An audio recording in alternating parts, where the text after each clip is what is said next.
Comment Nokia a perdu le monde en seulement 3 ans. Pendant plus de 10 ans, Nokia dominait la planète mobile. La marque vendait des centaines de millions de téléphones. Elle était partout et presque personne n'imaginait sa chute. Dans beaucoup de pays, avoir un Nokia n'était même pas un choix, c'était la norme. On faisait confiance à la marque, on respectait sa solidité. On croyait que ce règne durerait encore longtemps. Puis, en seulement 3 ans, l'empire s'est effondré. Ce qui rend cette histoire fascinante, ce n'est pas seulement la vitesse de la chute, c'est le fait que Nokia a vu le danger arriver, a compris qu'un nouveau monde se préparait et a pourtant pris les décisions qui ont accéléré sa propre disparition. Et la décision qui a tout fait basculer n'est pas celle que la plupart des gens imaginent, parce que Nokia n'a pas été détruite par un seul téléphone, ni même par un seul concurrent. Elle a été piégée par un changement de règles qu'elle n'a pas su affronter au bon moment. Et ce que tu vas entendre ici ressemble à un avertissement pour tous les géants modernes. Au début des années 2000, Nokia n'est pas une simple entreprise de téléphonie. Nokia est la référence mondiale. La marque est synonyme de solidité, de batterie qui tient, de téléphone presque incassable. Dans de nombreux pays, avoir un Nokia n'est même pas un choix, c'est presque une évidence. On achète Nokia parce que l'appareil fonctionne, parce qu'il dure, parce qu'il rassure. L'entreprise a réussi à s'imposer dans l'esprit du public comme une valeur sûre, presque intemporelle. En 2010 encore, elle reste le plus grand vendeur de téléphones mobiles au monde. Son avantage paraît immense. Une marque forte, une distribution mondiale, des coûts maîtrisés, une capacité industrielle colossale et des modèles pour tous les budgets. À première vue, rien ne semble pouvoir faire tomber un tel géant. Nokia est présente partout, des marchés émergents aux grandes capitales. Elle sait parler aux opérateurs, produire à grande échelle et répondre aux besoins d'un public très large. Le problème, c'est que le marché est en train de changer de nature. Le téléphone cesse peu à peu d'être un simple objet pour appeler ou envoyer des SMS. Il devient un écran central, un outil numérique, un ordinateur de poche. Et dans cette nouvelle guerre, la puissance industrielle ne suffit plus. Ce qui compte désormais, ce n'est plus seulement de fabriquer un appareil solide. Ce qui compte, c'est le logiciel, l'expérience utilisateur, la fluidité, les applications, les services et surtout l'écosystème complet qui entoure le produit. Le centre du jeu se déplace. Le pouvoir n'appartient plus uniquement à celui qui vend le plus de téléphones, mais à celui qui contrôle l'usage quotidien du consommateur. Nokia entre alors dans une période dangereuse. Elle reste le roi du vieux monde, au moment même où un nouveau monde commence à s'imposer. Et c'est précisément ce décalage entre sa domination apparente et la transformation du marché qui va rendre sa chute si rapide, si brutale et si historique. Dans cette vidéo, tu vas comprendre comment une entreprise qui dominait la planète a pu perdre presque tout en un temps record. Tu vas voir pourquoi la taille de Nokia, qui semblait être sa plus grande force, est progressivement devenue un piège. Tu vas voir comment l'iPhone a changé les règles du jeu en déplaçant la valeur du téléphone vers l'expérience. Tu vas voir pourquoi Android a transformé une menace encore gérable en un véritable tsunami mondial. Et surtout, tu vas comprendre comment une décision stratégique présentée comme un sauvetage a, en réalité, accéléré la chute de l'entreprise. Le plus impressionnant dans cette histoire, c'est que Nokia n'était pas en retard sur tout. L'entreprise avait des ingénieurs compétents, des moyens considérables, une marque mondiale, une puissance industrielle réelle et même une avance sur plusieurs marchés. Pourtant, cela n'a pas suffi. Parce qu'au moment où toute l'industrie basculait vers une logique d'écosystème, de logiciels, d'applications et de services, Nokia résonnait encore comme le champion d'un ancien monde. Un monde où fabriquer de très bons appareils suffisait encore à gagner. Tu vas aussi voir une chose plus profonde. Les géants ne meurent pas toujours parce qu'ils sont stupides. Ils meurent souvent parce qu'ils défendent trop longtemps ce qui les a rendus puissants. Et quand ils comprennent enfin que le jeu a changé, il arrive que leurs meilleures qualités d'hier deviennent précisément les raisons de leur chute. Et c'est ce basculement invisible, lent puis brutal, qui transforme une domination mondiale en effondrement historique. Pour comprendre la chute, il faut d'abord mesurer la hauteur du sommet. Nokia a construit une machine industrielle parfaite pour l'époque. Elle fabrique vite, elle vend partout. Elle sait parler aux opérateurs, elle couvre tous les segments de prix. Le téléphone à bas coût pour les marchés émergents, le modèle élégant pour les classes moyennes, le smartphone plus avancé pour les utilisateurs exigeants. Tout existe déjà dans sa gamme. Et surtout, Nokia inspire confiance. Ces appareils sont réputés solides. Leur autonomie impressionne. Leur simplicité rassure. Quand beaucoup de concurrents paraissent fragiles ou chers, Nokia ressemble à une évidence. Dans l'esprit de millions de consommateurs, la marque n'est pas simplement connue. Elle est devenue une habitude. On choisit Nokia presque automatiquement, parce qu'on sait à quoi s'attendre. C'est cette domination qui va créer l'illusion la plus dangereuse. L'idée que le marché mobile continuera à récompenser les mêmes qualités pour toujours. C'est là que se forme le piège. Quand une entreprise gagne longtemps avec un certain modèle, elle finit souvent par croire que ce modèle est la nature même du marché. Nokia pense téléphone quand le monde commence déjà à glisser vers autre chose. Elle pense fiabilité, volume, réseau de distribution, relations opérateurs. Tout cela reste important, mais tout cela cesse progressivement d'être le cœur de la bataille. Puis arrive 2007. Apple dévoile l'iPhone. Sur le moment, beaucoup d'acteurs historiques ne paniquent pas. Le produit semble cher. Il semble réservé à un public premium. Il n'a même pas de clavier physique, ce qui paraît absurde à une époque où beaucoup voient encore le clavier comme une nécessité. Pour les champions installés, l'iPhone ressemble à une curiosité élégante, mais pas encore à une menace existentielle.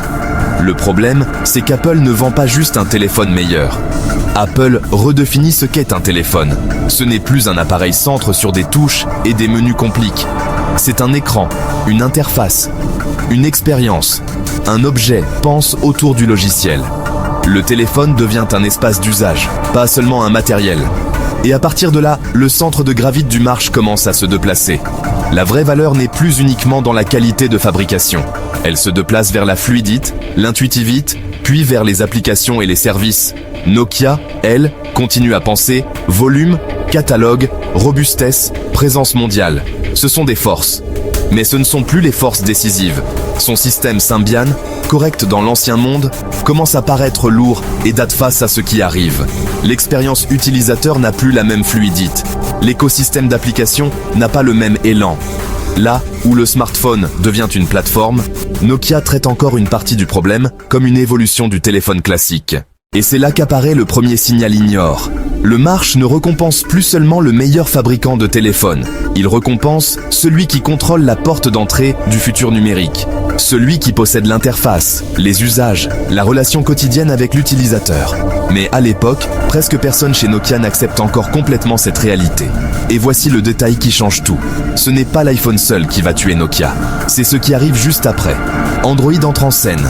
Et là, la menace n'est plus un produit iconique. C'est une armée. Google offre aux constructeurs une base logicielle qu'ils peuvent diffuser à grande vitesse. Samsung, HTC et d'autres s'en emparent. En quelques années, Nokia ne se retrouve plus face à un rival prestigieux. Elle se retrouve face à deux logiques complémentaires. Apple pour l'image et la désirabilité, Android pour la vitesse et l'occupation du terrain. D'un côté, un standard du haut de gamme. De l'autre, une expansion massive. Le pire, c'est que Nokia voit les signes.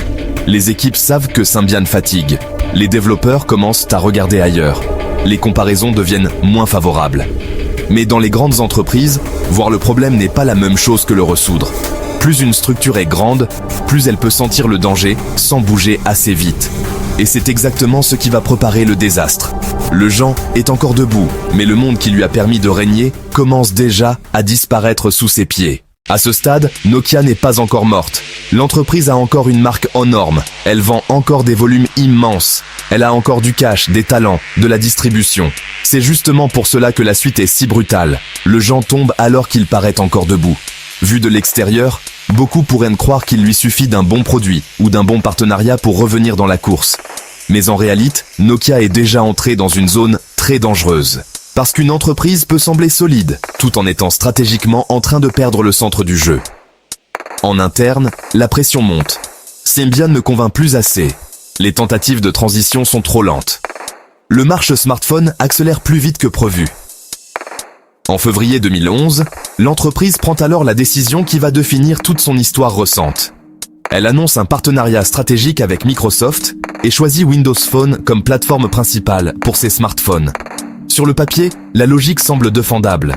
Face à Apple et Android, Nokia veut un troisième écosystème, un allié puissant, un partenaire logiciel crédible, un moyen de se différencier au lieu de devenir un constructeur Android parmi d'autres. Dit comme CA, le plan paraît presque intelligent, et c'est justement ce qui rend l'erreur si dangereuse. Les grandes chutes ne viennent pas toujours de décisions absurdes. Elles viennent souvent de décisions raisonnables, en apparence, mais prises dans un mauvais contexte et avec un mauvais timing. Parce que dans la réalité, cette décision crée un vide. Dès l'instant où Nokia annonce que son avenir ne passera plus vraiment par Symbian, elle fragilise son présent. Le marché entend une chose simple. Les produits actuels appartiennent déjà au pass. Et avant même que le nouveau monde soit prêt, l'ancien commence à mourir plus vite. C'est le piège fatal. Tu annonces un futur qui n'existe pas encore vraiment en magasin et tu condamnes ce que tu vends aujourd'hui. Les consommateurs hésitent, les opérateurs doutent, les développeurs attendent. Et pendant ce temps, Apple et Samsung n'attendent personne. C'est une séquence d'une violence stratégique énorme. Car dans la tech, la perception a presque autant de poids que le produit lui-même. Dès qu'un marche sent qu'une plateforme n'a plus d'avenir, toute sa dynamique se retourne. Les développeurs n'y investissent plus avec la même énergie. Les opérateurs la soutiennent moins fort. Les clients repoussent leur achat ou regardent ailleurs. Tout ralentit au même moment. Et c'est exactement ce qui arrive à Nokia. Mais ce n'est même pas encore la partie la plus grave. La partie la plus grave, c'est que Windows Phone arrive trop tard et avec trop peu de puissance d'écosystème. Le système est différent. Les Lumia auront même un vrai style, mais il manque l'essentiel, l'élan. Les applications ne suivent pas assez vite. Les développeurs restent attirés par iPhone et Android. Les utilisateurs veulent retrouver là où ils vont déjà les services et les habitudes qui s'installent partout. Et cela change tout. Parce que à partir du moment où le smartphone devient le centre de la vie numérique, le consommateur n'achète plus seulement un appareil. Il achète son environnement quotidien. Ses applications, ses messages, ses services, ses usages. Nokia, qui avait longtemps gagné en vendant des appareils fiables, doit désormais gagner dans une guerre d'écosystème. À partir de là, Nokia entre dans une zone de danger terrible. Elle ne peut plus revenir facilement en arrière. Elle ne peut pas non plus rattraper rapidement son retard. Elle a quitté son ancien terrain, mais elle n'a pas encore conquis le nouveau. Et cette position intermédiaire est probablement la pire de toutes. Et voici la révélation que beaucoup ont ratée à l'époque. Le partenariat Microsoft n'a pas seulement échoué à sauver Nokia, il a accéléré la destruction de sa position historique. En voulant créer un troisième camp, Nokia s'est retrouvé coincé entre deux empires déjà en train de se partager le monde. D'un côté, Apple verrouille le haut de gamme et la désirabilité. De l'autre, Android occupe tous les étages avec une vitesse de diffusion redoutable. Entre les deux, Windows Phone tente d'exister. Mais tenter d'exister ne suffit pas face à deux systèmes déjà devenus des standards. Quand les premiers Lumia arrivent, le marché a déjà pris de l'avance. Apple verrouille le haut de gamme. Android occupe le terrain à grande échelle. Samsung accélère avec une exécution féroce. Chaque trimestre compte, chaque retard pèse. Et dans la tech, quelques trimestres peuvent suffire à transformer un leader en ancien champion. Le plus dur, c'est que Nokia n'a pas pris une décision absurde au sens classique. Elle a pris une décision logique, mais dans le mauvais tempo et dans un marché qui ne pardonnait plus la lenteur. Le groupe a bien compris qu'il ne pouvait pas continuer comme avant. Mais il n'a pas trouvé une voie assez rapide, assez forte et assez crédible pour imposer un renversement. Il a donc sacrifié son passé sans sécuriser son futur. Et au milieu de cette bascule, une question devient terrifiante. Si Nokia a déjà abandonné ce qui faisait sa domination, sans encore posséder ce qui fera la prochaine, qu'est-ce qu'il lui reste réellement? La réponse arrive très vite. Il lui reste une marque prestigieuse, quelques bons produits, des talents réels, mais plus assez de dynamique. Et dans les marchés technologiques, la dynamique est tout. Quand les consommateurs sentent qu'une marque n'incarne plus l'avenir, tout devient plus difficile. Les ventes ralentissent, les distributeurs hésitent, les développeurs se détournent, les médias racontent la chute.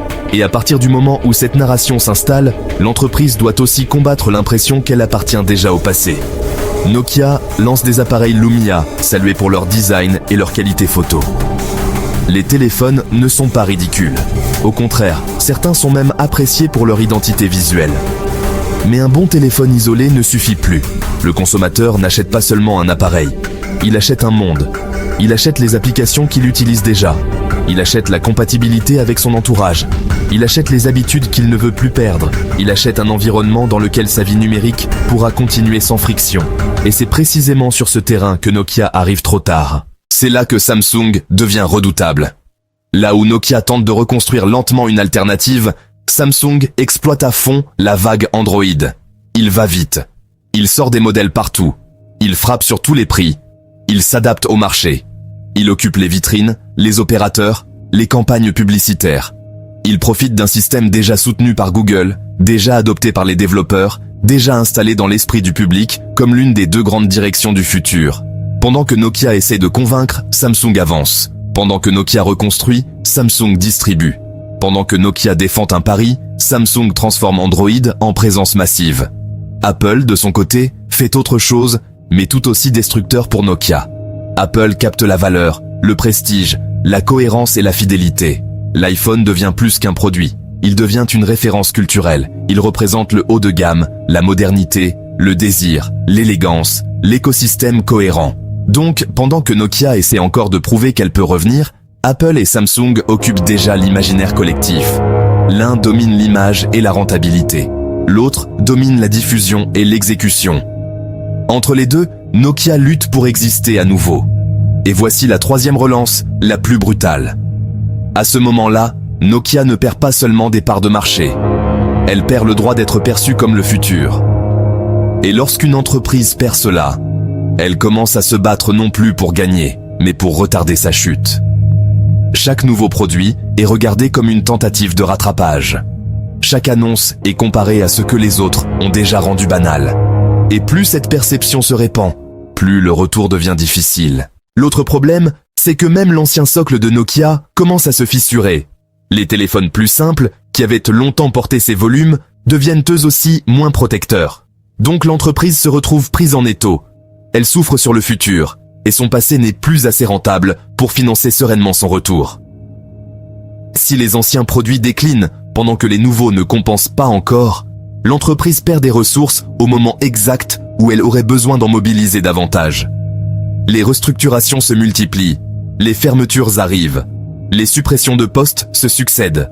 Et plus la pression financière augmente, plus il devient difficile de reprendre le contrôle stratégique. Chaque décision devient plus défensive, chaque trimestre perdu pèse davantage. À partir d'un certain point, la direction ne cherche plus seulement à gagner du terrain. Elle cherche surtout à empêcher que la situation se détériore trop vite. Or, une entreprise qui passe de l'ambition à la défense change profondément de posture. Elle devient plus contrainte, plus vulnérable au mouvement du marché. Ce qui est terrible dans cette histoire, c'est que Nokia n'est pas complètement incompétente. La vérité est plus dure. L'entreprise garde de vraies qualités. Elle sait encore concevoir, elle sait encore produire, elle sait encore vendre. Mais ces qualités ne sont plus au cœur du jeu. Dans un marché gouverné par les écosystèmes, la qualité du hardware, l'histoire de marque et la puissance industrielle ne suffisent plus si le logiciel, les développeurs et les usages quotidiens penchent ailleurs.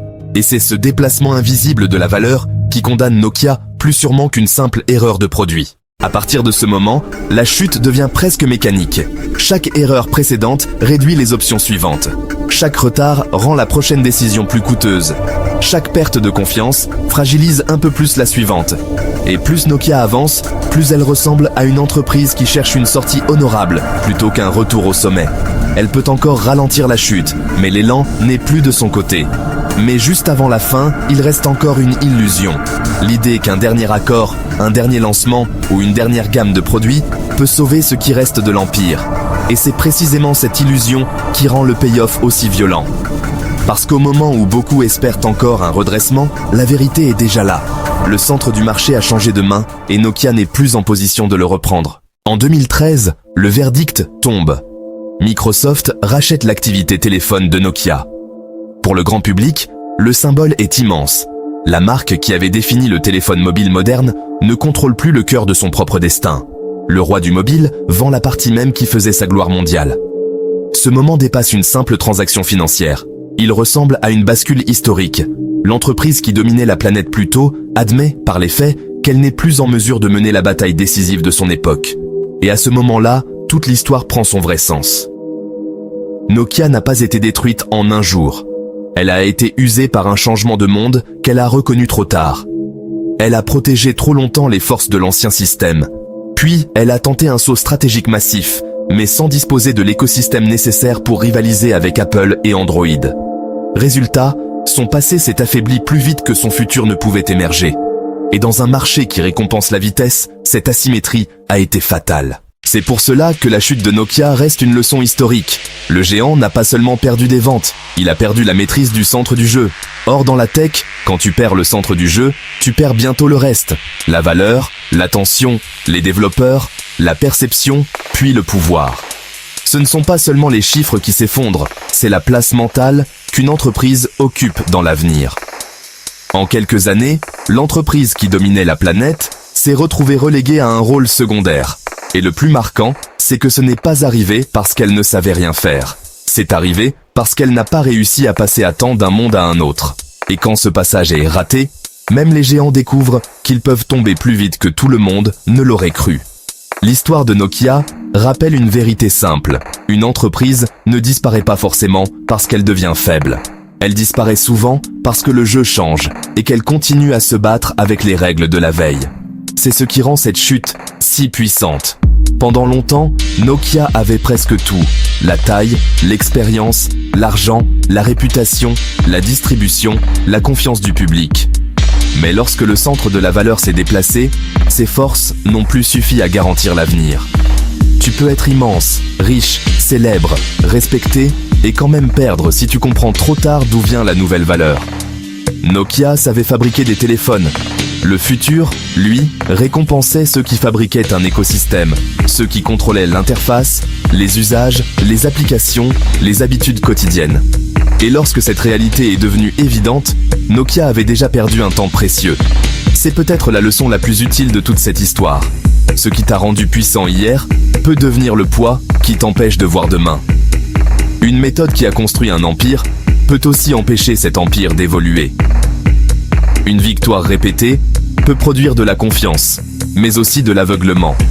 Et lorsque le monde change vite, l'aveuglement coûte plus cher que l'erreur. Si tu ignores ce basculement, même un empire peut tomber très vite. Nokia n'a pas seulement perdu un marché. Elle a perdu le moment exact où il fallait accepter que l'ancien monde était fini. Et parfois, dans l'histoire des affaires, c'est tout ce qu'il faut pour qu'un géant cesse d'être un géant. Le reste n'est souvent qu'une conséquence. Le recul, la panique, la vente, puis le silence laissé par une marque que tout le monde croyait éternelle.